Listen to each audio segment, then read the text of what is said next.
Hello, everyone. I hope everybody is doing well. I'm at the airport, or Tambo International Airport, looking all crusty.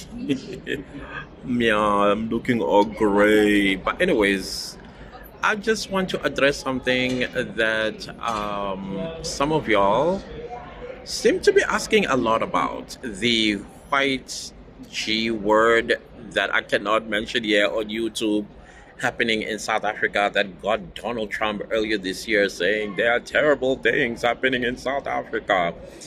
And I'm at the airport, and Tampa International, the planes are disembarked by many white people.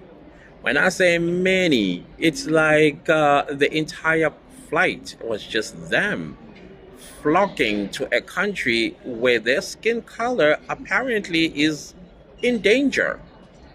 But you know what I like about this whole thing? People have begun to see it was all a lie.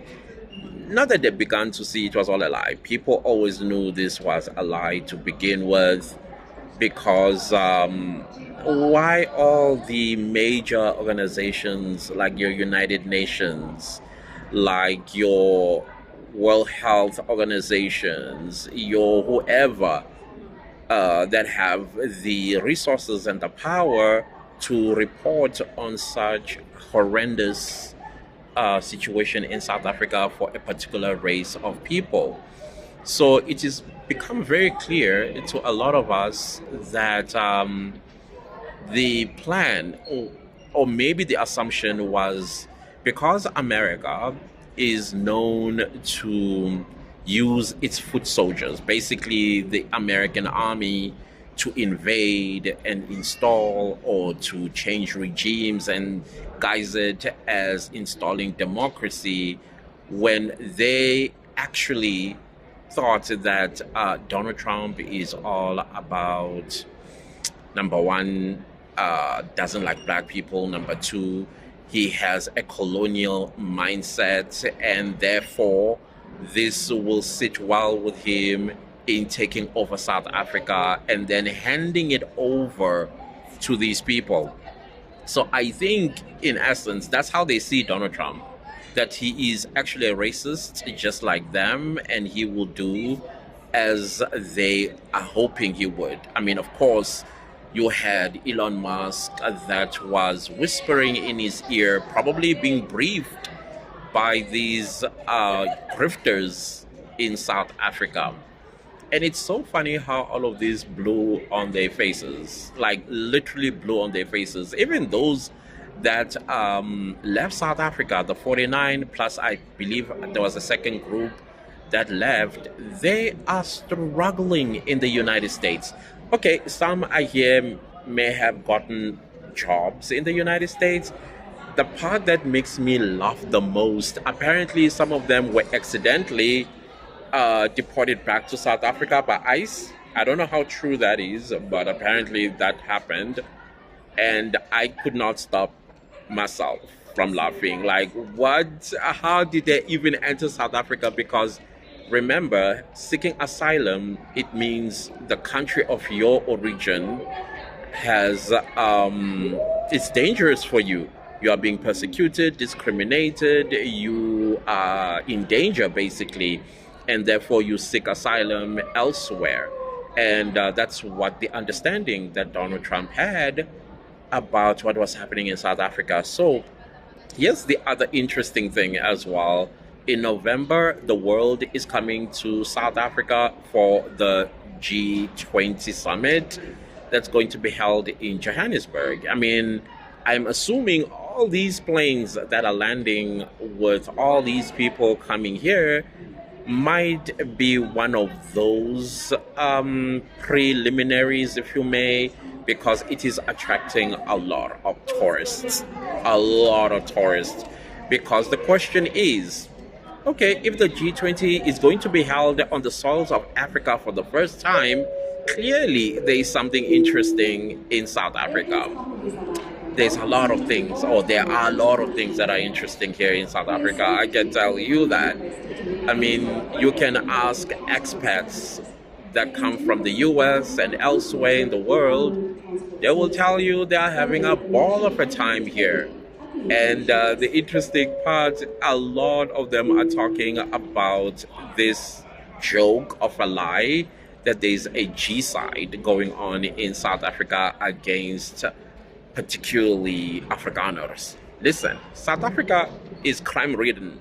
That I'm not going to lie to you about. It has crime everywhere.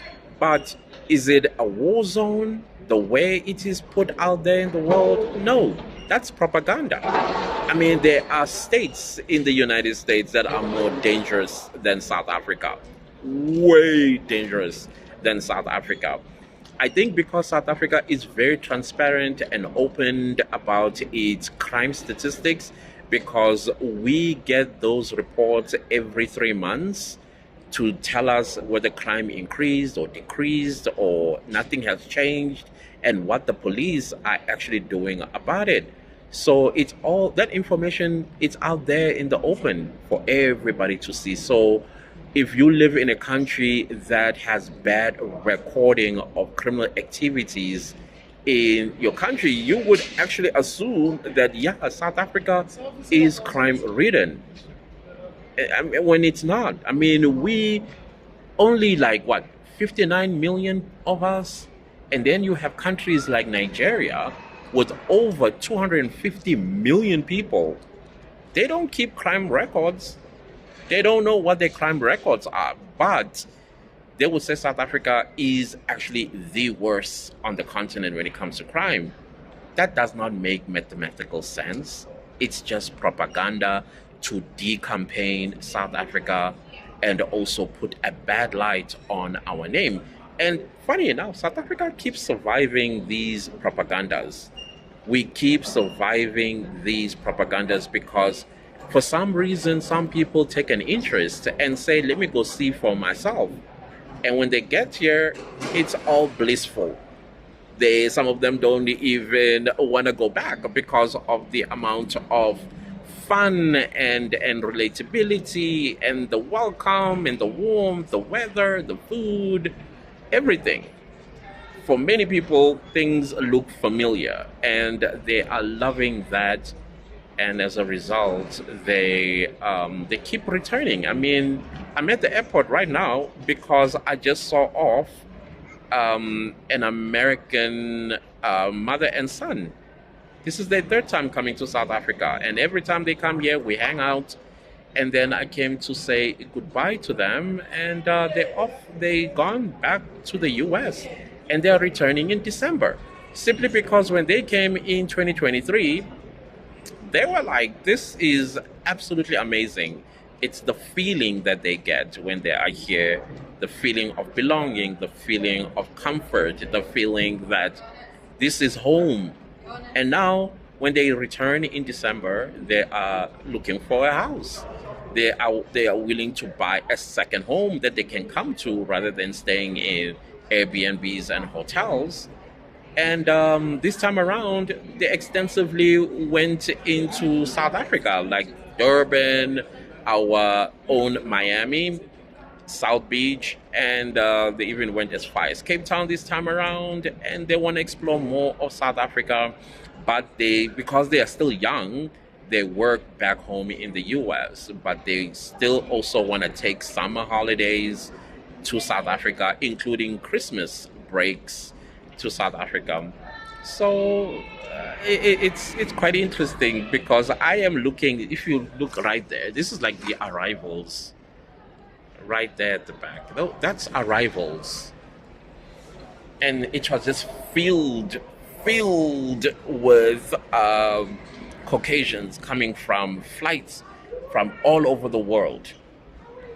That just goes to show that those people that propagated about the G side, they keep getting rotten egg thrown on their faces because they try to decampaign us and they misread Donald Trump. And then I was listening, I think I was listening something about Donald Trump back in the day, that he doesn't like wars. And if he become president of the US, one thing that he will not do is go to war.